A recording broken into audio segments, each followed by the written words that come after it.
내 하나님 서신 발 앞에 무릎 꿇고 경배하리. 큰 권능과 영광이 가득한 내 아버지 계신 이곳, 하나님의 그 크신 사랑이 우리 죄를 사하셨네. 어린 양의 보혈의 은혜로 나 담대히 나가리. 오 하나님, 오 하나님, 그 빛난 얼굴 배우며 두 손 들고 나가리. 찬송과 존귀와 영광과 능력을 그 하늘 보좌 위에 주님께. 오 하나님, 오 하나님, 그 빛난 얼굴 배우며 두 손 들고 나가리. 찬송과 존귀와 영광과 능력을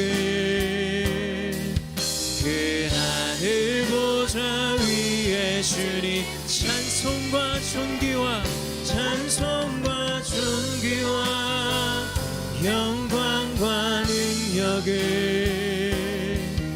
그 하늘 보좌 위에 주님께. 아멘.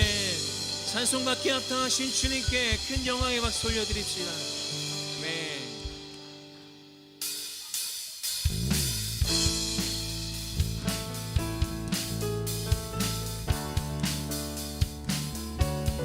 신실하신 주님의 약속을 믿습니다. 함께 찬양합시다. 주님 약속하신 말씀 위에서 영원토록 주를 찬송하리라. 소리 높여 주께 영광 돌리며 약속 믿고 굳게 서. 주님 약속하신 말씀 위. 세상 염려 내게 엄습할 때에 용감하게 힘써 싸워 이기며 약속 믿고 굳게 서리.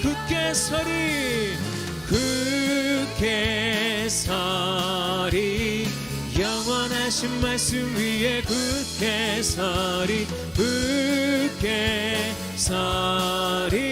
그 말씀 위에 굳게 서리.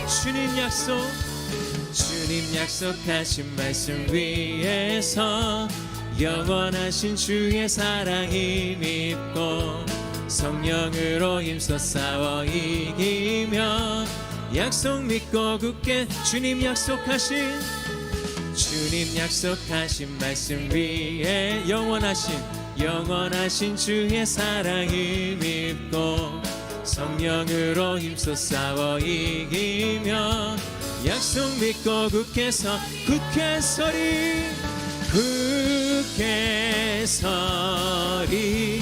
영원하신 말씀 위에 굳게 서리. 그 말씀 위에 굳게 서리. 영원하신 말씀 위에 굳게 서리.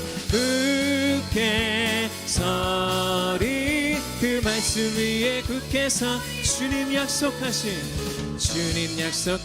말씀 위. 성령 인도하는 대로 행하며 주님 품에 항상 안식 얻으며 약속 믿고. 주님 약속하신 말씀 주님 약속하신 말씀 위에서 성령 인도하는 대로 행하며 주님 품에 항상 안식 얻으며 약속 믿고 아멘 굳게 서리 굳게 서리 영원하신 말씀 위에 굳게 서리 굳게 서리 그 말씀 위에 굳게 서리라 굳게 서리 영원하신 말씀 위에 굳게 서리 굳게 서리 그 말씀 위에 굳게 서리라.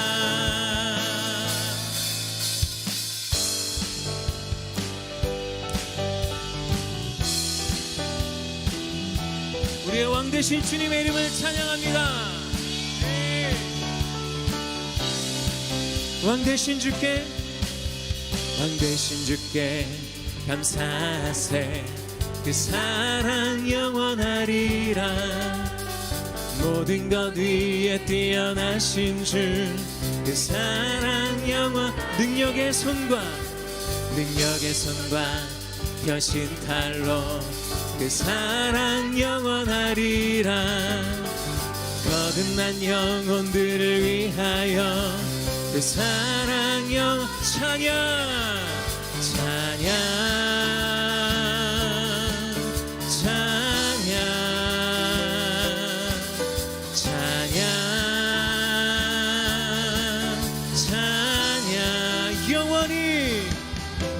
영원히 신실하신 능력의 하나님 영원히 함께하리 영원히 신실하신 능력의 하나님 영원히 함께하리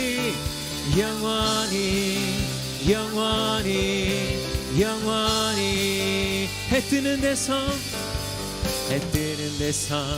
지는 데까지 그 사랑 영원하리라 주 은혜로 우리 걸어가리 그 사랑 영원한 찬양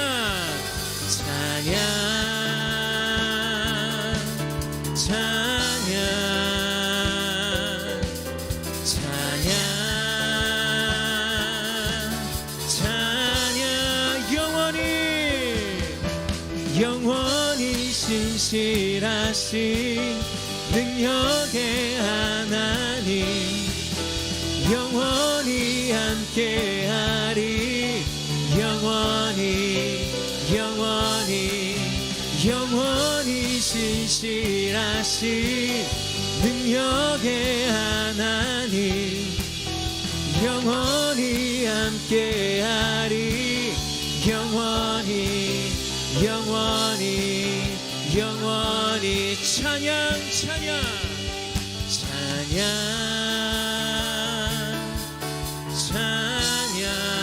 주님께 찬양 한 번 더 주님께 찬양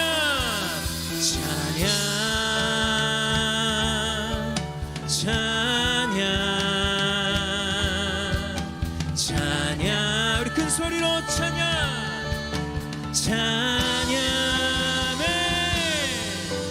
영원히 신실하신 능력의 하나님 영원히 함께하리 영원히 신실하신 능력의 하나님 영원히 함께하리 영원히 아멘 영원히 찬양받게 합당하신 주님으로 영광 받아주시옵소서.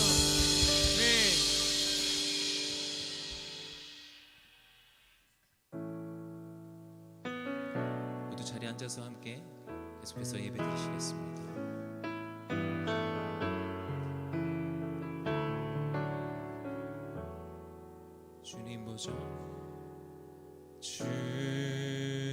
보좌 앞에 나가 참된 안식과 기쁨 나누리겠네. 경배하며 주의 얼굴 구할 때 신실하신 주님 찬양. 신실하신 하나님, 신실하신 주,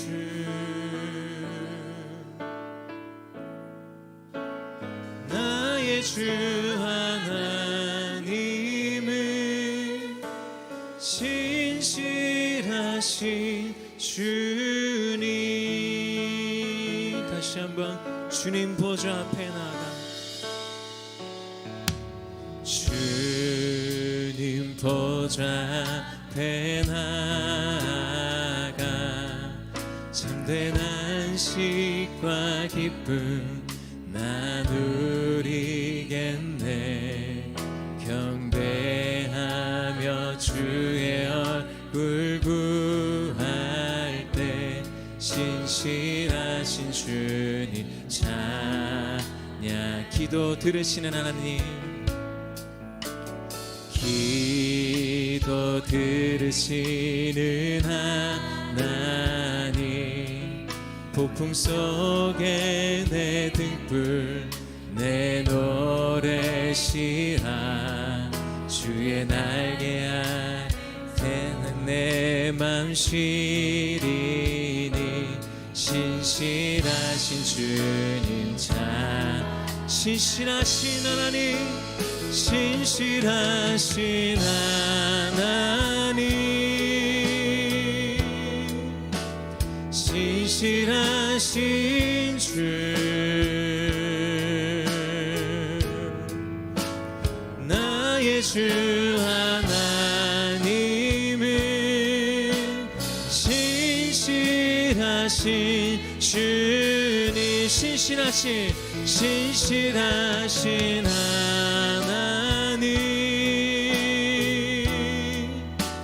신실하신 주,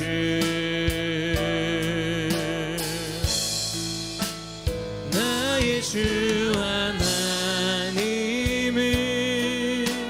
신실하신 주. 신실하신 하나님, 신실하신 하나님, 신실하신 주, 나의 주 하나님, 나의 주 하나님은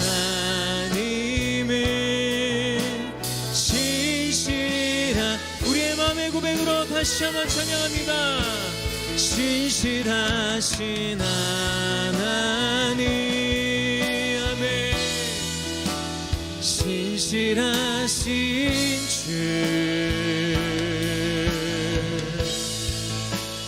나의 주 하나님은 신실하신 주님. 주님의 나라와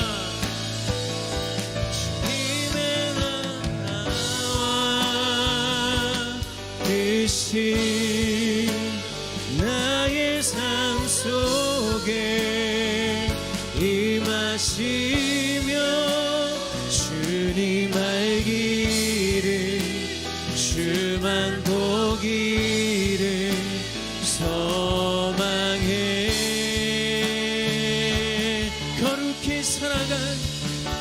거룩히 살아가 힘과 두려움 없는 믿음 주신 나의 하나님, 완전한 사랑 찬양해. 주님의 나라와 주님의 나라와 뜻이 나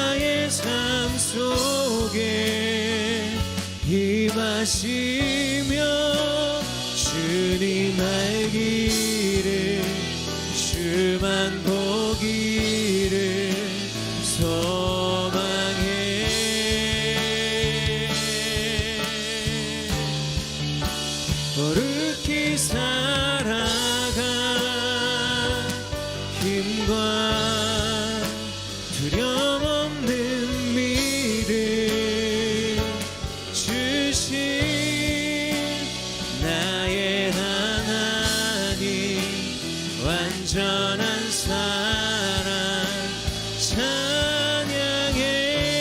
아멘. 찬양하리 만군의 주 찬양하리 만군의 주 영원히 함께 하시네.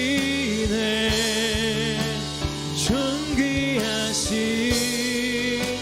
사랑의 왕 영원히 함께 주님의 나라와 주님의 나라와 뜻이 나의 삶 속에 임하시며 주님 알기를 주만 보기를 소망해.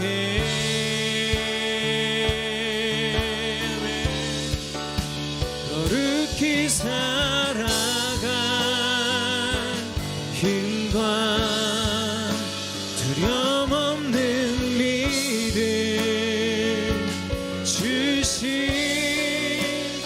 나의 하나님 완전한 사랑 찬양해.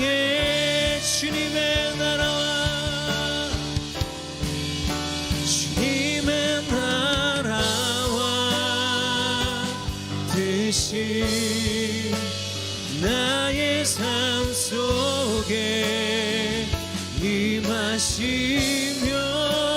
주님 알기를 주만 보기를 소망해.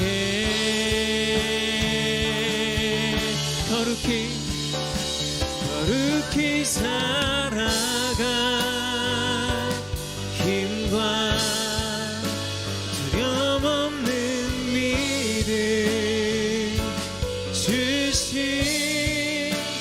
나의 하나님 완전한 사랑 찬양해.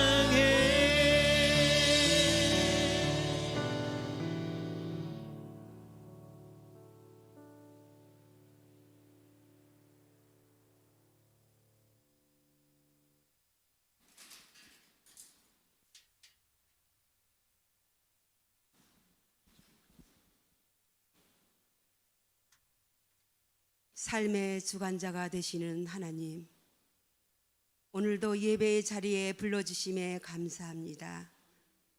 소망 없는 삶 가운데 죄로 인해 죽을 수밖에 없는 저희를 예수님의 십자가와 부활을 통해 사망에서 생명으로 구원해 주시고 하나님의 자녀 삼아 주심에 감사드립니다. 이 시간 예수님을 의지하여 영과 진리로 하나님께 예배로 나아갑니다. 매일매일의 삶 속에서 말씀을 통해 깨달아진 죄와 상처를 예수님의 보혈로 정결케 하사 저희의 생각과 삶이 주님을 닮게 하시고 하나님이 주시는 기쁨으로 충만케 하옵소서.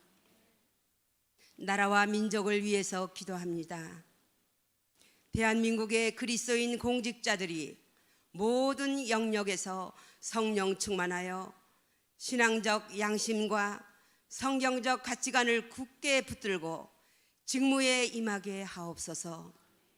부정부패는 무너지고 정직과 정의가 강물처럼 흐르는 나라가 되게 하옵소서. 서산 오늘리교회를 위해서 기도합니다. 복음의 진리와 생명의 능력으로 충만케 되는 교회가 되게 하옵소서. 모든 성도들이 예배를 통해 건강한 가정으로 세워지게 하옵소서. 교육자와 리더십, 성도들 모두가 성령에서 사랑으로 하나가 되어 가정과 이웃과 열방의 복음의 통로가 되게 하옵소서. 중국 시닝 아웃리치를 위해서 기도합니다. 모든 팀원들의 건강과 안전으로 지켜주시고 하나님의 일하심과 인도하심을 경험하는 일정이 되게 하옵소서. 만나는 선교사님에게 크나큰 위로와 힘이 되게 하옵소서. 다음 세대를 위해 기도합니다. 세상의 가치관으로 무너져가는 어린 자녀들을 붙잡아 주옵소서. 저희 자녀들이 진리의 말씀으로 삶의 기준을 정하고 그 말씀에 순종하여 승리하는 빛의 자녀가 되게 하옵소서. 각 가정에 주님의 사랑이 충만하고 믿음의 다음 세대인 대학 청년부와 차세대와 젊은 세대가 부흥하게 하옵소서. 차세대 여름 사역이 은혜 가운데 아무런 사고 없이 잘 진행되게 하시고 하나님을 인격적으로 만나는 시간이 되게 하옵소서. 선교사님과 M센터를 위해 기도합니다. 선교지의 헛된 우상들과 불순종의 역사들이 예수님의 능력의 이름으로 끊어지게 하시고 하나님 나라의 확장을 보게 하옵소서. M센터가 사역자들의 헌신과 섬김으로 인해 이주민들이 예수 그리스도를 깊이 알아가게 하셔서 리더십으로 세워질 수 있도록 인도하옵소서. 영상으로 말씀을 전하시는 이재훈 이임 목사님에게 영육간의 강건함과 성령의 능력을 부어주셔서 선포되는 말씀으로 인해 병으로 고통받고 있는 분들에게 치유와 회복이 일어나며 저희 삶을 통해서는 예수님이 분명하게 드러나게 하옵소서. 찬양팀과 예배를 섬기는 안내위원, 헌금 등 여러 곳에서 섬기시는 모든 분들에게 주님과 함께하는 기쁨과 형통의 복을 주옵소서. 감사드리며 우리의 생명 되시는 예수 그리스도의 이름으로 기도합니다. 아멘.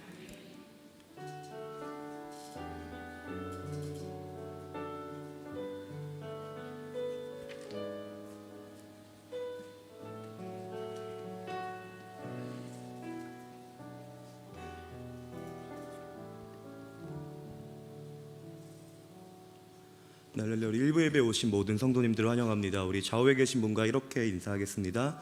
다시 오실 주님을 소망하십시오. 다시 오실 주님을 소망하십시오. 다시 오실 주님을 소망하십시오. 네, 우리 함께 손을 벌려 옆에 계신 분들을 축복하겠습니다. God bless you. God bless you. 주님의 크신 은혜가 당신의 영혼 속에 가득 흘러 넘치기를 당신의 몸과 마음 붙드시며 행하는 그 모든 것을 지키시며 보호하시고 참 기쁨이 언제나 넘치기를 축복하며 우리 서로를 바라보며 축복하겠습니다. God bless you. God bless you. God bless you. God bless you. God bless you. 축복해요. 감사해요. 축복해요. 감사해요. 네, 서로에게 감사의 박수 올려드리겠습니다. 네, 광고 드리겠습니다. 주보를 참고해 주시기 바랍니다. 네, 계속해서 7월 수요 예배는 예수님을 만난 사람들의 기도라는 주제로 진행됩니다. 이번 주는 요한복음 3장 1절부터 10절까지 말씀을 가지고 니고데모의 안경이라는 주제의 말씀을 제가 전하게 될 예정입니다. 많은 참석 요청드립니다. 7월 10일 목요일부터 중국 시닝 지역에서 성인 아웃리치 비전 트립이 진행 중에 있습니다. 7월 15일 화요일까지 진행되어지는 이번 아웃리치 일정을 위해 기도해 주시기 바랍니다. 차세대 여름 사역 일정 안내 광고입니다. 주보 안에 있는 간지를 참고해 주시면 감사할 것 같습니다. 예수님의 꿈 아이 유년부에서 7월 26일 토요일, 7월 27일 주일 서산 온누리교회에서 꿈이 자라나는 땅 초등부고요. 8월 1일 금요일부터 8월 2일 토요일까지 서산 꿈의학교에서 1박 2일간 진행되고 8월 3일 주일 비전홀에서 마지막 3일차 수련회가 진행될 예정입니다. 파워웨이브는 7월 21일 월요일부터 7월 24일 목요일 영종 온누리교회에서 패션 차이나 집회에 참석하게 됩니다. 마지막으로 봄청년부에서 8월 15일 금요일부터 8월 17일 주일까지 태안 온누리교회에서 수련회와 아웃리치가 각각 진행될 예정입니다. 자세한 사항은 주보에 첨부된 기도카드를 참고해 주시기 바랍니다. 계속해서 2025년도 차세대 여름 사역을 위한 중보기도회가 7월 20일 주일 오후 1시 3층 비전홀에서 진행됩니다. 많이 참석하셔서 함께 다음 세대를 위해 기도로 동역해 주시면 감사하겠습니다. 중보기도 신청 안내 광고입니다. 중보기도를 요청하기 원하시는 성도님들께서는 2층 안내데스크에 구비된 중보기도 카드를 작성하신 후에 2층 잠옷실 옆에 설치된 중보기도함에 제출해 주시기 바랍니다. 문의는 심옥경 화요중보기도 팀장님에게 주시기 바랍니다. 7월 가정예배 캠페인 안내 광고입니다. 계속해서 7월 가정예배 캠페인 진행 중에 있습니다. 참여를 원하시는 가정은 카카오톡 오프 채팅방에 입장하셔서 주 1회 이상 가정예배 인증사진을 게시해 주시기 바랍니다. 월 4회 이상 참석한 가정에 한하여 소정의 상품이 지급되오니 많은 참여 바랍니다. 다음으로는 장성호 감독 애니메이션 예수의 생애 더 킹 오브 킹스가 오는 7월 16일 수요일 전국 영화관에서 개봉합니다. 예수 그리스도의 생애를 감동적으로 그린 이 작품은 한국 영화 사상 북미 최대 흥행을 기록했습니다. 가족과 이웃에게 복음을 전할 좋은 기회가 되시길 바랍니다. 극장에서 상영해 주시면 감사하겠습니다. 마지막으로 설교 후에는 비전헌금 순서가 있습니다. 이번 비전헌금은 FCBH 지원을 위해 사용됩니다. FCBH는 오디오 복음 선교 단체로 전력 공급이 어려운 지역이나 문예율이 낮은 공동체를 위해 성경을 그들의 언어로 번역하고 이를 오디오 성경으로 제작하여 보급하는 사역을 감당하고 있습니다. 말씀 영상 후에 안에 있는 비전헌금 헌금 봉투를 활용하셔서 헌금에 참여해 주시기 요청드리겠습니다. 공동체 동정 광고입니다. 바울 7순의 고한면 장로 강승자 권사 가정이 9월 중 호주로 이주 예정 중에 있습니다. 9월까지 모든 것들을 정리하시고 이주하시기 때문에 이후에 연락을 통해서 인사와 또한 안부 연락드릴 수 있으면 감사하겠습니다. 담당 목사님께서는 7월 15일까지 중국 신잉 아웃리치로 출타 중에 있습니다. 일정 잘 마무리하시고 곧 귀국하실 수 있도록 함께 중보기도 요청드리겠습니다. 이 시간 우리 함께 나라와 민족을 위해 기도하도록 하겠습니다.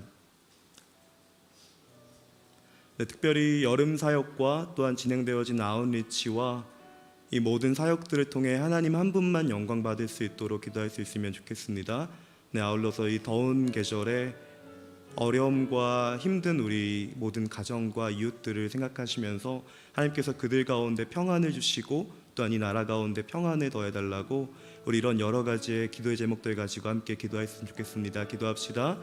사랑의 주님, 오늘 주님의 은혜 보좌 앞으로 나와 주님 많은 도움을 구합니다. 하나님이 무더운 여름, 우리는 주님 앞에 여름을 맞이하여 하나님 지금 다음 세대를 위하여 지금 또한 주님 모든 성인들이 하나님 주님 먼 곳에 나아가 복음을 전하고 하나님 우리의 믿음을 한번 확인하는 시간을 가집니다. 하나님 주님이 모든 시간들 가운데 주께서 함께하여 주십시오. 하나님뿐만 아니라 우리 가운데 있는 이웃들을 위해 또한 이 나라를 위해 기도하기를 원합니다. 하나님 무더위로 인해 지치는 자들이 없을 수 있게 인도하여 주시고 하나님 모두가 주님 안에서 쉼과 안식을 누릴 수 있게 하여 주시옵소서. 하나님 이 날씨를 주관하여 주시옵소서. 하나님 주님 앞에서 하나님 이 열로 인해 고통해하는 자들이 없을 수 있게 인도하여 주시며 하나님 우리가 함께 나눔으로 하나님 우리가 이웃들과 함께함으로 하나님 주님이 모든 문제를 조금이라 덜을 수 있는 하나님 우리가 되어질 수 있도록 축복하여 주실 줄을 믿사옵나이다. 주님,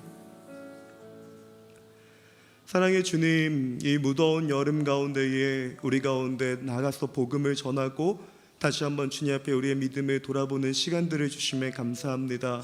하나님 무엇보다 이 절기와 또한 이 계절을 위해 주님 앞에 기도합니다. 모든 사역이 주님 안에서 온전히 이루어질 수 있게 하여 주시고 하나님뿐만 아니라 우리 이웃들 가운데 더위로 또한 여러 가지 일들로 지친 이웃들을 향해 하나님 동일하게 그들을 위로하고 또한 그들을 중보하는 마음이 우리 가운데 있어지게 하여 주시옵소서. 하나님 우리가 여름 주님 안에서 또한 이웃과 함께 기쁨과 즐거움을 누릴 수 있게 인도하여 주시고 하나님 곧 다가오는 가을에 하나님 우리가 더욱더 많은 열매를 가지고 주님 앞에 설 수 있도록 우리를 축복하여 주시옵소서. 늘 함께 하실 줄을 믿사오며 은혜의 신 우리 주 예수 그리스도의 이름으로 기도드리옵나이다. 아멘. 네, 하나님께서 오늘 우리에게 주시는 말씀은 구약성경 여호수아서 1장 말씀입니다. 여호수아서 1장 1절부터 9절까지 말씀 저희 한 절씩 교독하도록 하겠습니다. 네, 제가 먼저 읽겠습니다. 여호와의 종 모세가 죽은 후에 여호와께서 모세를 보좌하던 눈의 아들 여호수아에게 말씀하셨습니다. 내 종 모세가 죽었으니 너와 이 모든 백성들은 이제 일어나 이 강을 건너 내가 이스라엘 백성들에게 주는 땅으로 가거라. 내가 모세에게 말한 대로 내가 내 발로 밟는 곳마다 내게 줄 것이다. 강야와 레바논에서부터 커다란 유프라테스 강과 햇사람의 온 땅과 해지는 서쪽 대해까지 내 영토가 될 것이다. 내 평생 너를 당해낼 자가 없을 것이다. 내가 모세와 함께 했던 것처럼 너와도 함께 할 것이다. 내가 결코 너를 떠나지 않으며 버리지 않을 것이다. 강하고 담대하여라. 내가 조상들에게 주겠다고 맹세한 그 땅을 내가 이 백성들에게 유산으로 나눠줄 것이다. 오직 마음을 강하게 먹고 큰 용기를 내어라. 내 종 모세가 내게 준 율법을 다 지켜라. 그것에서 돌이켜 좌우로 치우치지 마라. 그러면 내가 어디를 가든지 잘 될 것이다. 이 율법책이 내 입에서 떠나지 않게 하고 그것을 밤낮으로 묵상해 그 안에 기록된 모든 것을 지켜 행하라. 그러면 내 길이 번창하고 성공하게 될 것이다. 함께 읽겠습니다. 내가 내게 명령하지 않았느냐?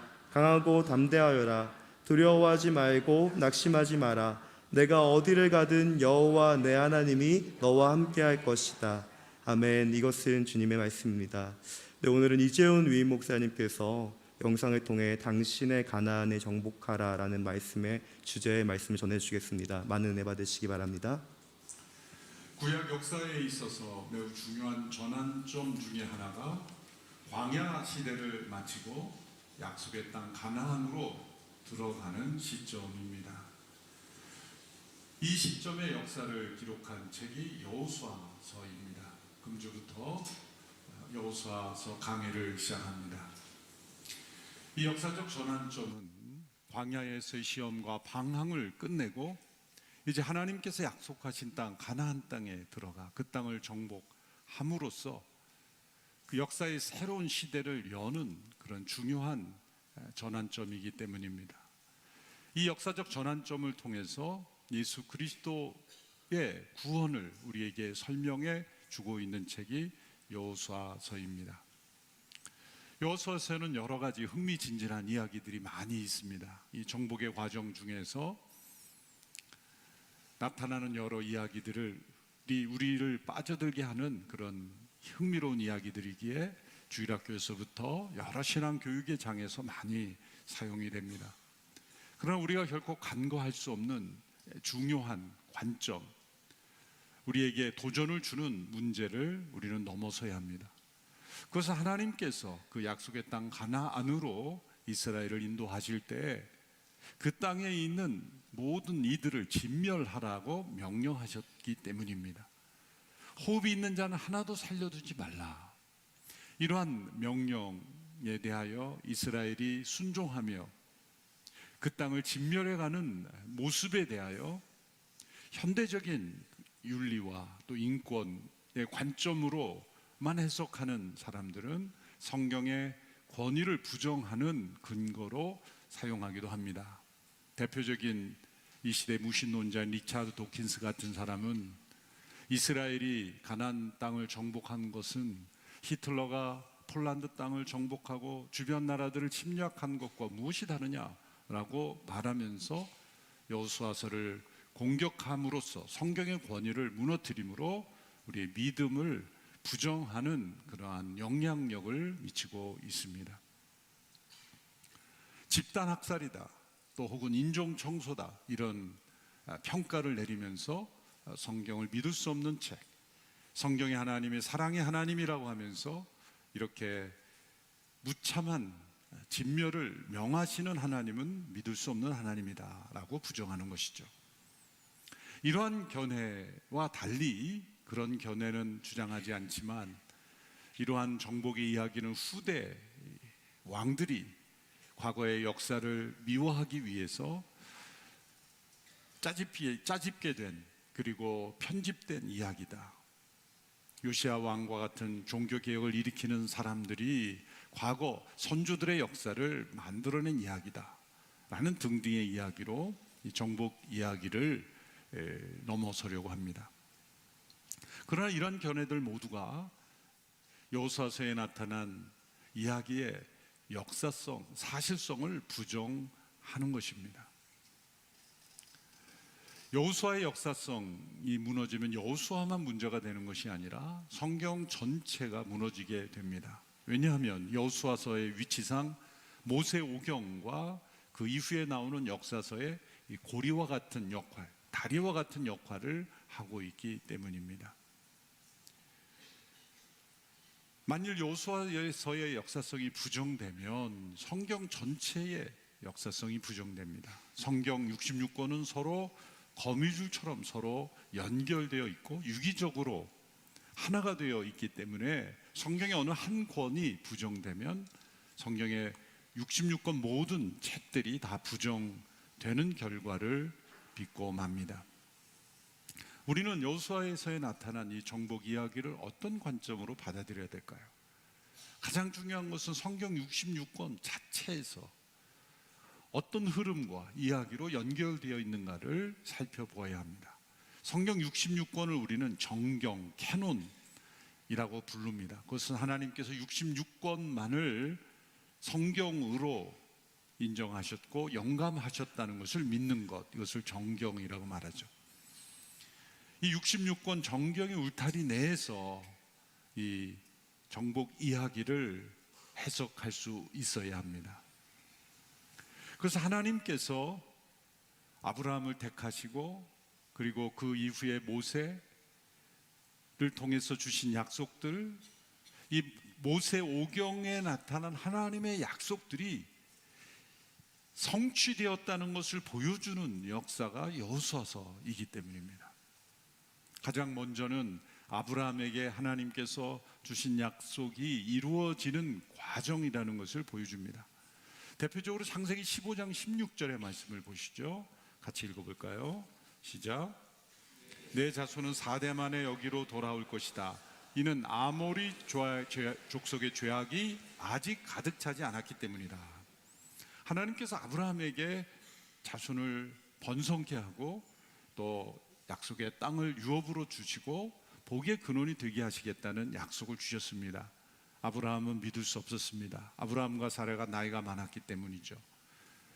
기다려도 아무런 일이 일어나지 않자 아브라함은 자신이 다메섹에서 데려온 엘리에셀을 양자로 드리면 되겠습니다 라고 하나님께 말씀드리죠. 하나님은 아니다.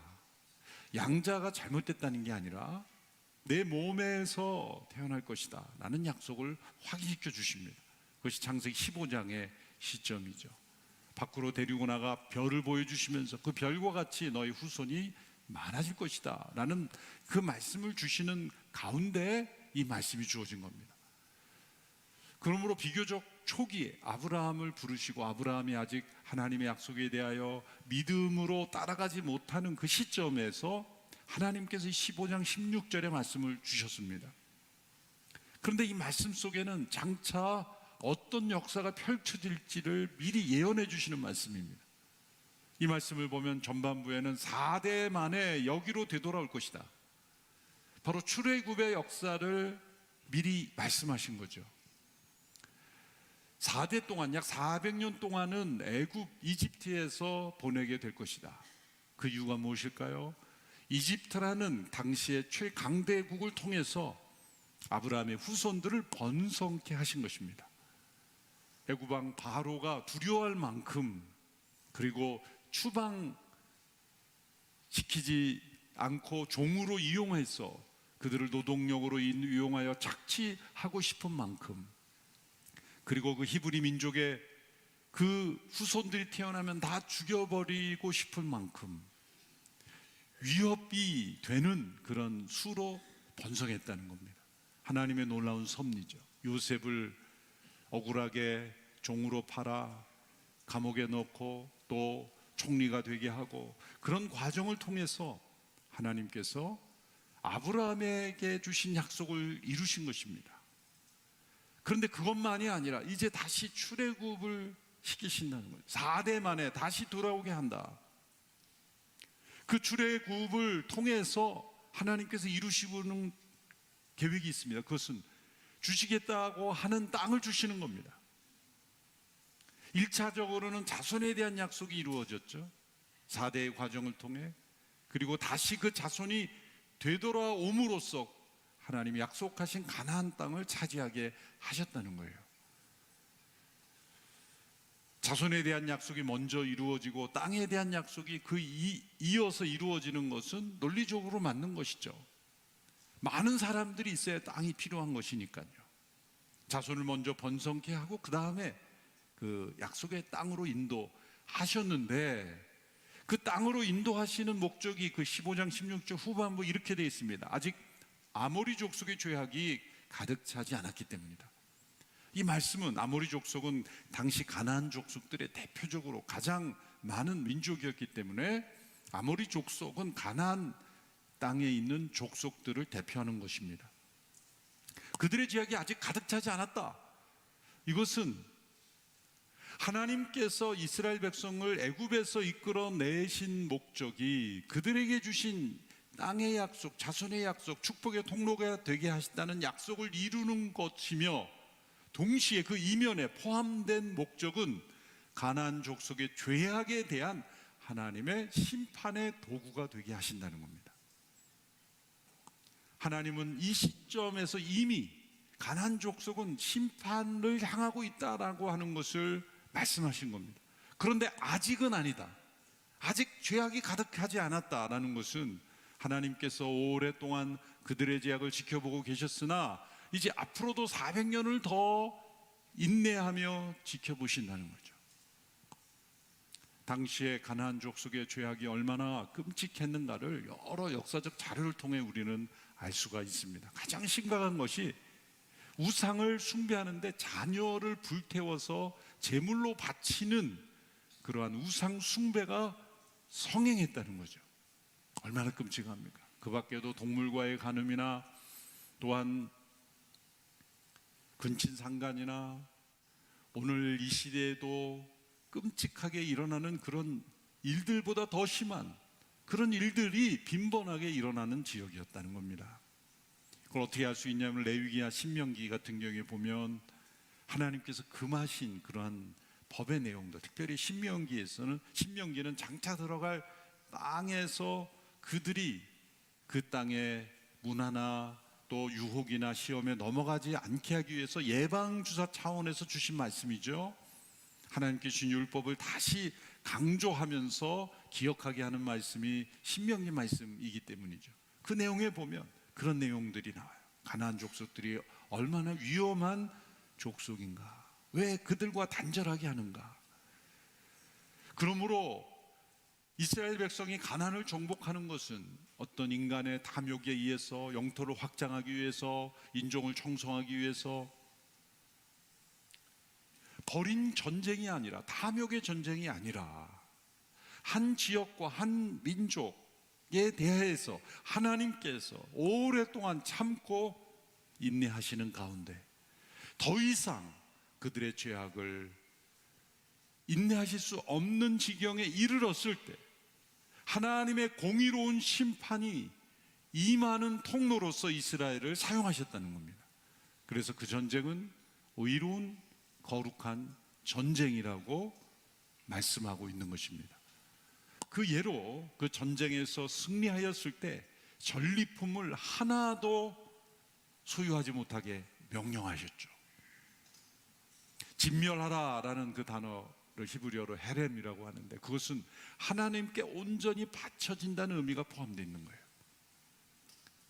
그래서 여호수아서 후반에 지나가다 보면 이제 아간이라는 사람이 전리품을 자신의 소유로 그렇게 훔쳤을 때 하나님께서 진노하셔서 그와 관련된 모든 이들까지 다 진멸하셨죠. 하나님께서는 이스라엘 민족만을 살려주시고 이스라엘 민족은 어떻게 행하든지 다 잘되게 해주시고 그 지역 사람들만 진멸하시는 그런 분이 아니라 이스라엘 민족도 그 가나안 땅에 들어가서 그들과 똑같이 하면 그들에게도 하나님은 진노하셨어요. 또 그 땅에 들어간 혈통적인 이스라엘만 이스라엘 하나님의 백성으로 인정한 것이 아니라 가나안 족속 가운데서도 라합과 같이 또 하나님의 약속에 참여하고 믿음으로 하나님을 경유하는 이들은 받아주셨다는 것입니다. 혈통적인 이스라엘 민족만 이스라엘로서 그 땅을 차지한 것이 아니라 그 이스라엘은 열려져 있는 공동체였고 또 무조건적으로 그들만과만 함께 하시는 것이 아니라 그들도 가나안 족속과 같이 범죄하면 하나님은 엄하게 심판하셨다는 겁니다. 그러므로 그 전쟁은 공의로운 의로운 전쟁입니다. 여호수아서는 이렇게 우리가 받아들이기 힘들 정도로 끔찍한 정복의 이야기를 알려주지만 이것은 죄에 대한 하나님의 공의로운 심판의 이야기를 통해서 장차 오실 예수 그리스도를 통해 구원하실 것을 우리에게 모형으로 미리 보여주는 것입니다. 모형이란 원형을 미리 보여주는 것이죠. 그래서 여호수아서는 장차 오실 예수님의 모형으로 가득한 책이다라고도 말할 수가 있습니다. 그 정복 이야기 자체가 그렇습니다. 대표적으로 가나안 땅이 모형이죠. 예수 그리스도를 통해 우리에게 주시는 영원한 안식의 모형입니다. 또 가나안 정복 전쟁 자체가 그렇습니다. 영적 전투의 모형이죠. 이스라엘이 가나안 땅을 얻기 위해 싸웠고 가나안 땅에 들어가서도 계속 싸워야 했던 것처럼 예수 그리스도 안에 있는 성도들도 이 땅에서 죄와 사단의 세력과 싸워야 한다는 것입니다. 또 가나안 땅에 들어가는 그 마지막 장애물이 요단강이었죠. 요단강을 건너는 것 또한 모형입니다. 요단강에 대한 이미지는 찬송가의 영향으로 죽음을 요단강을 건너는 거 이렇게 생각합니다. 우리 장례 찬송가에 요단강 건너 요단강 건너, 그래서 요단강은 곧 죽음이다 이렇게 뇌리에 박힐 정도로 이미지가 굳어져 있는데 찬송가는 성경이 아닙니다.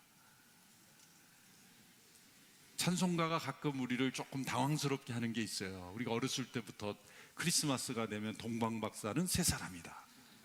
이게 성경 퀴즈에 나오면 다 새 사람이라 그럴 거예요. 그러나 성경 어디에도 동방박사가 새 사람이라는 게 없거든요. 예물이 세 개였죠. 황금과 유황과 몰약. 그래서 세 개의 예물인데 예물이 세 개므로 새 사람이었다. 이렇게 이제 가사를 쓸 때 누군가 쓴 것이 지금까지도 동방박사는 세 사람밖에 안 나옵니다. 만일 대본에 동방박사가 한 20명 나오면 그거 틀렸다라고 누군가 지적할 거예요. 당시에 그 상황으로 볼 때는 많은 사람들이 함께 이동했어야만 할 거예요. 세 명이 자기의 먹을 것도 들고 예물도 들고 그리고 어떻게 여행을 합니까? 많은 무리였을 거예요. 예루살렘이 소동케 할 정도. 그게 주제가 아니니까 빨리 넘어가서 요단강도 마찬가지. 요단강도 죽음의 의미가 없는 것은 아니죠. 왜? 죽음을 통해서 우리가 영원한 안식 가운데 그리스도인들은 들어가기 때문에. 그런데 요단강의 진정한 의미는 무엇이냐?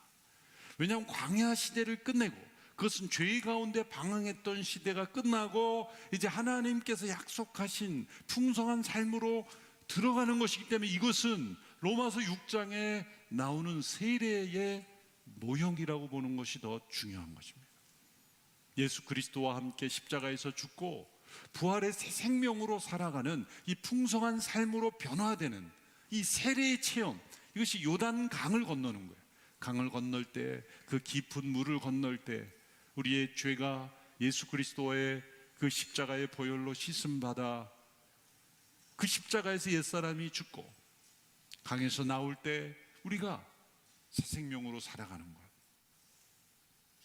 그래서 요한계시록에서도 유리바다가 그 앞에 있지 않습니까? 그처럼 그 모든 이 요단강의 이미지는 세례의 의미다. 홍해가 갈라진 것과 또 다른 의미가 있는 것. 홍해는 죄로부터, 세상으로부터 우리를 구원하신다는 포괄적인 의미라면 요단강은 보다 구체적으로 우리가 새 생명의 삶으로 들어가는, 그리스도와 연합되어 새 생명으로 들어가는 의미를 포함되고 있는 것입니다. 가장 중요한 모형은 여호수아라는 인물 자체입니다.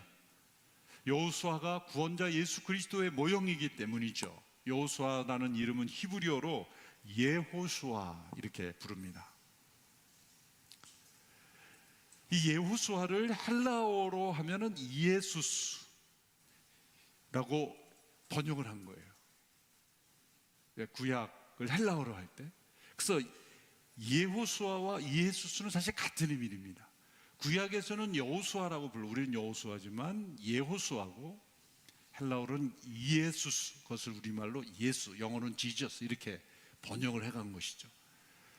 그러므로 여호수아라는 이름 자체에도 하나님께서 메시지를 주는 것이, 장차 여호수아가 올 것이다. 여호수아라는 이름, 예수스라는 이름은 같은 뜻입니다. 그것은 여호와께서 구원하신다라는 거예요. 여호와께서 구원하신다. 하나님께서 갈렙이 아닌 여호수아를 택하신 것도 그 이름에 계시의 의미가 담겨 있기도 하는 것입니다. 예수님은 두 번째로 오신 여호수아시며 더 위대한 여호수아이십니다. 예수님은 둘째 아담이시며 또한 둘째 여호수아이신 것입니다. 대조를 해보면 이름은 똑같이 여호와께서 구원하신다라는 이름의 뜻인데, 여호수아는 가나안으로 인도했지만 예수님은 새 창조로 인도하십니다. 여호수아는 가나안 족속을 진멸하는 일로 부름을 받았지만 예수 그리스도는 죄와 사망 권세를 진멸하는 것으로 부름을 받은 분입니다. 여호수아는 물리적인 땅으로 인도했지만 예수 그리스도께서는 새 하늘과 새 땅으로 인도하십니다. 여호수아가 리더십으로 이끌었던 그 결과는 지리적인 조건적인 안식이었지만 예수 그리스도는 영원한 안식으로 인도하십니다. 이 부분은 다음 주에 우리가 살펴보게 될 것입니다. 이처럼 예수 그리스도에 대한 모형이 여호수아라는 인물 자체이기 때문에 하나님께서는 여호수아와 특별한 임재로 함께 하시죠. 그래서 모세를 이어 그가 지도자로 부름을 받을 때 하나님께서 그를 특별한 소명으로 부르셨습니다. 1절 2절을 보십시오. 1절 2절 함께 읽어보겠습니다. 시작. 여호와의 종 모세가 죽은 후에 여호와께서 모세를 보좌하던 눈의 아들 여호수아에게 말씀하셨습니다. 내 종 모세가 죽었으니 너와 이 모든 백성들은 이제 일어나 이 땅을 건너 내가 이스라엘 백성들에게 주는 땅으로 가거라. 1절 2절에서 모두 모세의 죽음을 강조합니다. 모세가 죽은 후에 또 모세가 죽었으니, 이것은 그동안 모세 때문에 그 땅에 들어가지 못했다라는 게 아니죠. 모세가 방해물이 되었었는데 이제 모세가 죽었으니 이제 들어갈 때다, 그런 의미가 아니라 모세를 통해서 주신 사명, 모세를 통해 이루고자 하셨던 것을 이어가는 것다라는 뜻입니다. 그래서 그의 이름이 계속 등장합니다. 3절에도 보면 내가 모세에게 말한 대로, 5절에도 내가 모세와 함께 했던 것처럼, 7절에도 내 종 모세가 내게 준 율법을 다 지켜라. 이렇게 구절 구절마다 일장에 모세가 등장하는 것은, 모세의 그림자가 지워지지 않는 이유는 뭘까요? 모세가 위대해서가 아닙니다. 하나님 모세를 높이는 것이 아니라 여호수아에게 주어진 모든 명령은 모세를 통해 이미 주신 명령을 이루는 것이라는 의미를 말씀하고 있는 거예요. 이게 모세오경과 여호수아의 이 역사성을, 연속성을 강조하고 있는 것입니다. 하나님께서는 여호수아가 그 백성을 이끌고 장차 들어갈 땅이 어떤 성격의 땅인지를 먼저 분명히 알려주십니다. 첫째로 이 땅은 약속의 땅이라는 겁니다. 6절의 말씀을 같이 읽습니다. 시작. 강호 담대하여라. 내가 조상들에게 주겠다고 맹세한 그 땅을 내가 이 백성들에게 유산으로 나눠줄 것이다. 조상들에게 주겠다고 맹세한 땅이라는 겁니다. 이것은 여호수아가 발견한 땅이 아닙니다. 광야를 헤매다가 어디로 갈까 찾다가 찾은 땅이 아닙니다. 이미 창세기 때부터 아브라함에게 약속하신 땅이며 4대 만에 다시 돌아오게 할 것이다 라는 그 약속이 이루어지는 땅이며, 또 모세를 통해 계속해서 분명하게 계시해 주신 땅입니다. 또한 이 땅은 선물의 땅입니다. 11절의 말씀을 보십시오. 시작. 너희 하나님 여호와께서 너희에게 유산으로 주시는 땅으로 들어가 차지할 것이다. 약속을 따라 주시기에 또한 그 땅은 선물로 주시는 땅입니다. 인간의 노력이나 계획이나 또한 지혜로 얻을 수 있는 땅이 아니라 오직 약속을 따라갈 때만 얻어지는 땅이므로 선물이라는 것입니다. 세 번째로 또한 이 땅은 정복해야 할 땅이라고 말씀합니다. 3절 4절의 말씀이죠. 같이 읽겠습니다. 시작. 내가 모세에게 말한 대로 내가 내 발로 밟는 곳마다 내게 줄 것이다. 광야와 레바논에서부터 커다란 유프라데스 강과 햇사람의 온 땅과 해지는 서쪽 대해까지 내 영토가 될 것이다. 내 발로 밟는 곳마다, 발로 밟아야 된다는 겁니다. 발로 밟는다는 것은 정복하여 승리한다는 것을 의미합니다. 4절에 나오는 이 땅의 영역을 보십시오. 광야에서 레바논까지, 이것은 남북을 그 영역을 말하죠. 광야는 남쪽입니다. 이것은 이집트 가까운 쪽에 많은 산맥들의 전부 사막과 같은 광야죠. 레바논은 북쪽이죠. 헐몬산이 있는 쪽. 그쪽까지 다 주신다는 거예요. 또 유프라데스 강은 동쪽에 있고 서쪽 큰 대해, 이것은 지중해를 의미해요. 그러니까 남북과 동서의 지경을 설명할 때 지금은 이스라엘 영토가 아닌 땅들도 많았죠. 다윗과 솔로몬 시대에 거의 유사하게 이 지역을 다 차지했었습니다. 이 땅을 내 발로 밟아야 된다는 거예요. 정복해야 된다는 겁니다. 앞서 말씀하신 약속의 땅이며 선물의 땅인데, 선물로 주시는 땅인데 내 발로 밟아야 하는 땅이고 싸워서 승리하여야 얻을 수 있는 땅이라는 거예요. 서로 모순되는 건 아니겠습니까? 선물로 주셨으면 싸우지 않고 그냥 들어가야 되죠. 대적이 없어야 되죠. 선물로 주시는 건데 내가 싸워야 되는 것은 나의 성취이지 선물이 아니지 않습니까? 이렇게 우리는 이성적으로는 그렇게 질문을 던질 수가 있습니다. 그러나 이 두 가지는 모순이 아니라 조화가 됩니다. 여호수아서에서. 왜 그럴까요? 이스라엘에게 너희들이 알아서 싸워서 얻어라고 했다면 그것은 선물이 아닐 텐데, 내가 너희와 함께 하며 앞서 싸우며 너희를 인도하며 내가 하라는 대로만 하면 반드시 승리할 것이다라는 약속을 주면서 따라오게 하시기 때문에 그 땅은 선물이면서 동시에 싸워 얻어야 되는 땅인 거예요. 하나님의 은혜로 주시는 선물과 우리의 인간의 책임과 순종이 전혀 갈등이 되지 아니하고 조화를 이루는 것이 여호수아서에 나타나는데, 왜 이러한 역사적 상황이 주어져 있을까요?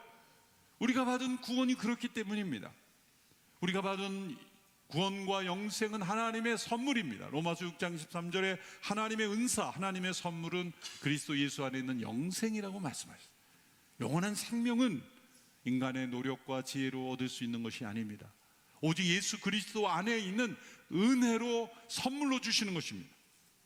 그런데 계시록의 말씀을 통해 보면 2장 10절에 죽도록 충성하라, 그리하면 생명의 면류관을 내게 주리라. 이것은 순교자에게만 주는 영생이 아니라 우리가 그 영생을 얻기 위해 때로는 순교를 각오하고 살아야 한다.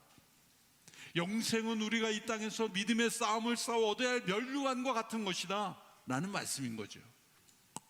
은혜로 선물로 주시는 영생과 우리가 믿음으로 죽기까지 싸워 얻은 면류관과는 서로 반대되는 것이 아니라 조화를 이룬다는 것입니다. 왜냐하면 그것이 우리의 힘과 능력으로 싸우는 것이 아니라 우리 안에 계신 예수 그리스도의 성령님을 의지하여 그분의 인도하심을 따라 싸우는 것이기 때문이죠. 그러므로 우리가 받은 구원도 은혜로 주시는 구원이지만 빌립보서의 말씀을 보면 두렵고 떨림으로 너희 구원을 이루라 라고도 말씀하신 거예요. 이 둘은 서로 반대되는 것이 아닙니다. 물에 빠져 허우적거리는 사람이 있습니다. 스스로의 힘으로는 그 물에서 나올 수가 없습니다. 누군가 외부에서 구명정을 던져주지 않으면 이 사람은 죽을 수밖에 없는 상황이에요. 그때 누군가 구명정을 가지고 그 사람에게 던져줬다면 그 사람이 살아난 것은 자기 힘과 능력으로 살아난 것입니까? 외부에서 온 은혜로 살아난 것 아니겠습니까? 근데 구명정이 던져졌는데 그걸 붙잡아야 되는데 붙잡을 수 있는데 붙잡지 않았다고 생각해 보세요. 그것은 자기가 그 구원의 길을 받아들이지 않아서 구원받지 못한 거죠. 그것을 우리는 믿음이라고 말하는 거죠. 그럴 때 외부에서 구명정을 던져준 오직 은혜의 길에 내가 믿음으로 받아들이지 않았을 때 그 구원이 이루어지지 않는 것, 그것은 우리의 책임인 거예요. 그렇지만 구명정에서 이제 누군가 던져준 구명정을 붙잡고 나왔을 때 내 힘으로 내가 살아났다고 말한다면 그건 거짓말인 거죠. 우리의 힘과 능력으로 우리가 구원받을 수 없는 것, 오직 예수 그리스도를 통해 구원받을 수 있는 것입니다. 그러나 우리의 책임이 있는 거죠. 왜 그럴까요? 우리의 타락이 하나님께 대한 불순종으로 이루어졌기 때문에, 인격적인 불순종으로 이루어졌기 때문에 우리의 구원 또한 우리의 인격적인 결단과 순종을 통해서 온전히 이루어져 가는 것을 원하시는 거예요. 우리의 타락이 내가 모르는 사이에 나는 알지 못하는데 어떤 사건을 통해 떨어진 것이 아니라 분명히 인지하고 인격적인 나의 선택을 통해 타락이 이루어졌기에 하나님은 우리의 인격 속에 스며 있는 모든 죄악의 잔재를 그리스도 안에서 정결케 하기를 원하시는 거예요. 거기에 우리의 책임이 있는 겁니다. 그러므로 오직 은혜로 얻는 것과 믿음으로 우리의 책임을 통해 구원을 이루어가는 것에는 전혀 갈등이 없는 것, 이것이 이 가나안 정복 이야기를 통해 오직 하나님의 은혜로 주시는 선물로 얻는 땅이며 동시에 정복하여 싸워 얻어야 하는 땅임을 우리에게 말씀하고 있는 것입니다. 그러므로 1장에서 하나님께서 가나안 정복을 시작하기 전에 여호수아를 먼저 준비시키는 것입니다. 여호수아에게 주는 교훈들을 보면 한 문장으로 이렇게 요약될 수 있습니다. 세상 속 가나안을 정복하기 전에 너의 가나안을 먼저 정복하라. 어떻게 자신의 가나안을 먼저 정복할 것인가? 두 가지로 알려주십니다. 첫째, 강하고 담대하게 순종하라는 것입니다. 5절에서 7절의 말씀을 같이 읽겠습니다. 시작. 내 평생 너를 당해 낼 자가 없을 것이다. 내가 모세와 함께 했던 것처럼 너와도 함께 할 것이다. 내가 결코 너를 떠나지 않으며 버리지 않을 것이다. 강하고 담대하여라. 내가 조상들에게 주겠다고 맹세한 그 땅을 내가 이 백성들에게 유산으로 나눠줄 것이다. 오직 마음을 강하게 먹고 큰 용기를 내어라. 내 종 모세가 내게 준 율법을 다 지켜라. 그것에서 돌이켜 좌우로 치우치지 마라. 그러면 내가 어디를 가든지 잘 될 것이다. 이 말씀들을 보면 강하고 담대하라, 앞으로 전쟁을 치러야 되기 때문에 담대한 용기를 가져라 라는 어떤 외적인 담력과 자신감을 요구하는 것처럼 보이지만 그러한 영역이 없는 것은 아니지만 더 중요한 강조점은 어디에 있냐면 7절에 보면 오직 마음을 강하게 하고 큰 용기를 내라. 내 종 모세가 준 율법을 다 지켜라. 치우치지 마라. 내가 어디로 가든지 너는 성공하게 될 것이다. 8절의 말씀을 연이어 보십시오. 이 율법책이 내 입에서 떠나지 않게 하고 그것을 밤낮으로 묵상해 그 안에 기록된 모든 것을 지켜 행하여라. 그러면 내 길이 번창하고 성공하게 될 것이다. 그 초점이 담대한 용기를 가지라는 초점이 어디에 있냐면 앞으로 너가 싸워야 되는데 피 흘리며 싸워야 되는데 담대하게 용기를 가져. 그것이 아니라 하나님의 말씀에 순종하는 데 필요한 용기를 강하게 붙잡고 격려하고 계신 것입니다. 왜일까요? 이 전쟁은 이미 하나님께서 그 땅을 주셨다고 약속하신 땅이며 선물로 주시는 땅인데 그 싸움의 승리의 법칙이 뭐냐면 하나님을 따라가면 되는 것이죠. 그러므로 자신 안에 있는 가나안을 정복하는 것이 승리의 비결인 것입니다. 눈에 보이는 대적이 아무리 강해도 그 대적을 두려워할 필요가 없는 것은 하나님을 두려워하고 말씀 앞에서 내가 순종하는데 용기만 낸다면 아무리 대적이 강해도 이미 승리한 것이기 때문에 자신 안에 있는 가난을 정복하는 것이 승리의 비결이라는 것입니다. 그러므로 때로 우리가 말씀에 순종하는 것은 용기가 필요한 것입니다. 왜냐하면 사회의 기준은 그렇지 않습니다. 다른 사람들의 생각은, 평가는 그렇지 않기 때문에. 그러나 묵묵히 주야로 그 말씀을 묵상하고 그 가운데 기록한 대로 순종할 때 대적들이 아무리 강해도 하나님은 승리를 주신다고 약속하신 것입니다. 그러므로 담대하게 순종하라고 말씀하시는 거예요. 두 번째는 하나님의 임재하심을 의지하라고 말씀합니다. 5절, 9절 연이어 읽겠습니다. 시작. 내 평생 너를 당해낼 자가 없을 것이다. 내가 모세와 함께 했던 것처럼 너와도 함께 할 것이다. 내가 결코 너를 떠나지 않으며 버리지 않을 것이다. 내가 내게 명령하지 않았느냐. 강하고 담대하라. 두려워하지 말고 낙심하지 마라. 내가 어디를 가든 여호와 네 하나님이 너와 함께 할 것이다. 새로운 역사의 전환기를 여는 여호수아에게 가장 필요한 것은 하나님의 임재하심이었습니다. 어떤 중요한 새로운 일을 시작하는 상황에서 가장 필요한 것은 하나님의 임재하심입니다. 내가 어떤 새로운 일로 부름을 받았을 때 가장 먼저 믿음의 사람들이 성찰해야 되는 것은 그 일을 내가 할 능력이 있느냐, 자격이 있느냐를 따지기 전에 하나님의 임재하심이 내 안에 있는가. 만일 있다면 나의 연약함 강함으로 변화될 것입니다. 나의 소심함도 용기가 될 것입니다. 나의 어리석음은 지혜로 변화될 것입니다. 하나님이 함께 하시면 그것이 가장 중요한 조건입니다. 여호수아 1장은 단순한 리더십 교체 이야기가 아닙니다. 역사의 중요한 전환기에서 하나님은 예수 그리스도를 보여주고 계십니다.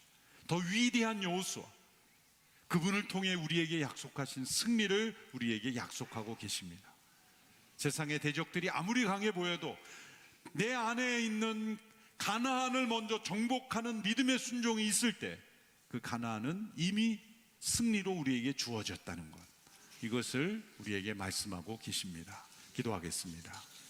하나님 아버지, 약속의 땅으로 향하는 여정 속에 여호수아에게 주신 교훈이 우리에게 생명의 말씀이 되게 하여 주옵소서. 내 안에 있는 가나안을 철저히 정복하여 승리의 발걸음 되게 하여 주옵소서. 예수님의 이름으로 기도합나이다. 아멘.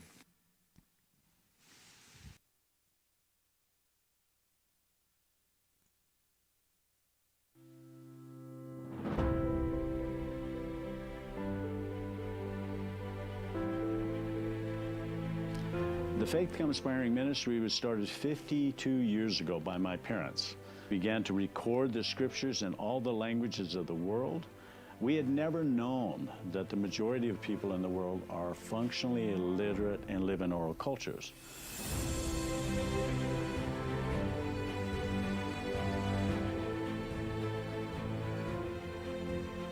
Walaupun mereka grup yang besar, tapi yang bisa membaca hanya 1% atau 2% saja. Itu yang membuat saya juga pikir harus bantu mereka.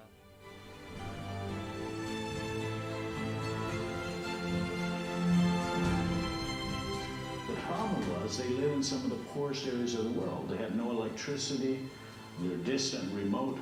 So we created a device called a proclaimer.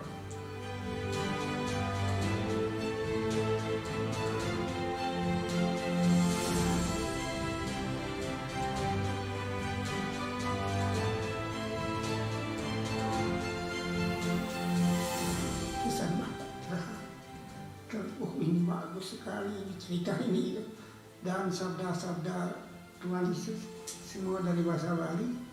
Saya tahu Pak. Iman saya semakin kuat, saya semakin berkobar-kobar untuk mendengar audio Bible ini. Semoga Kristen di sini boleh mendengar macam kami yang telah kami dengarkan.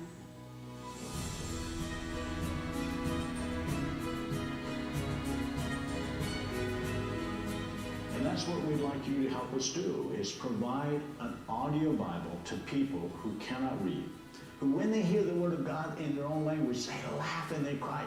Thank you for helping us provide God's Word on a proclaimer to every church and village in the world. Thank you for your partnership.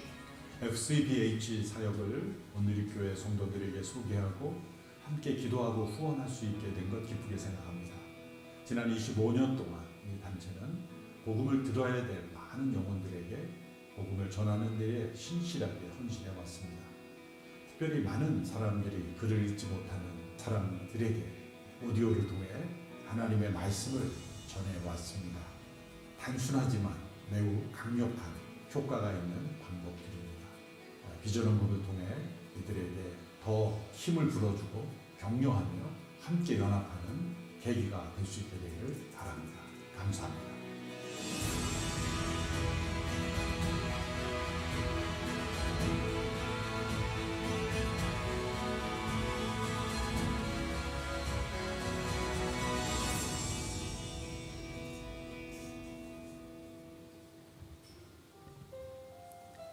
주보 안에 첨부된 비전원금 봉투와 또한 2층 안내데스크에 비치된 비전원금 봉투를 통해 비전원금에 참여할 수 있습니다.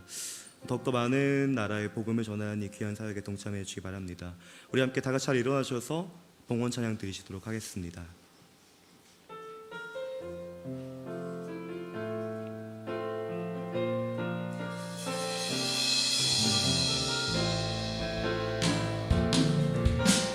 우리 함께 선포합시다. 영광을 돌리세, 영광을 돌리세, 우리 하나님께 존귀와 위엄과 능력과 아름다움, 만방의 모든 신은 헛된 우상이니 오직 하늘의 하나님 그 영광 찬양해. 주님의 영광 모든 나라 위에, 주님의 영광 온 세계 위에, 하늘에 계신 우리 아버지 영광 찬양해. 우리 주님 나라 영원하리라. 우리 주님 뜻은 이루어지리라. 우리 주님 나라 영원하리라. 사랑의 주님, 주님께서 오늘 말씀을 통해 우리 가운데 말씀하신 대로 주님의 명령임을 기억하며 강하고 담대히 우리에게 주신 삶의 자리로 돌아간 우리가 되어질 수 있게 하여 주십시오. 하나님, 우리가 밟는 모든 땅이 우리의 것이 될 것이고 하나님 곧 주님께 드려지는 것이 될 줄을 믿사오니 하나님, 한 주간도 주님이 우리 가운데 주신 삶의 자리에서 모든 최선을 다해 주님의 선하심과 인자하심을 나타내는 삶을 살아갈 수 있도록 주님 우리를 축복하여 주시옵소서. 하나님, 무엇보다 우리가 서 있는 모든 곳에 주님의 나라와 또한 주님의 뜻이 서게 될 것을 믿으며 하나님, 믿음으로 우리가 주님께 올려드리는 우리의 모든 시간과 또한 물질과 마음과 헌신을 주님 축복하여 주시옵소서. 하나님, 이를 통해 주님의 나라와 또한 주님의 뜻이 이루어지며 확장됨을 기대하오니 하나님, 우리로 주님의 일행하심을 보며 여호수아와 같이 강하고 담대하게 이 땅을 살아갈 수 있도록 도와주십시오. 이제는 우리 주 예수 그리스도의 은혜와 아버지 하나님의 사랑과 성령님의 내주하시고 교통하시는 은혜가 주님의 나라와 또한 주님의 뜻을 이루어가는 일을 위해 살아가고자 다짐하며 결단하고 다시 주님이 주신 땅으로 돌아가는 우리 모든 사랑하는 서사온누리교회 공동체 지체들 가운데에, 특별히 중국 땅 가운데서 주님의 나라와 주님의 복음을 전하고 있는 우리 모든 아웃리치 팀 가운데에 이제로부터 영원까지 함께 하시기를 간절히 축원하옵나이다. 아멘. 우리 살아계신 그 주님의 이름을 찬양하겠습니다.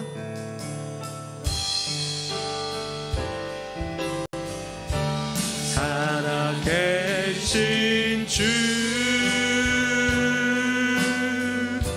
나의 참된 소망, 걱정 근심 전혀 없네.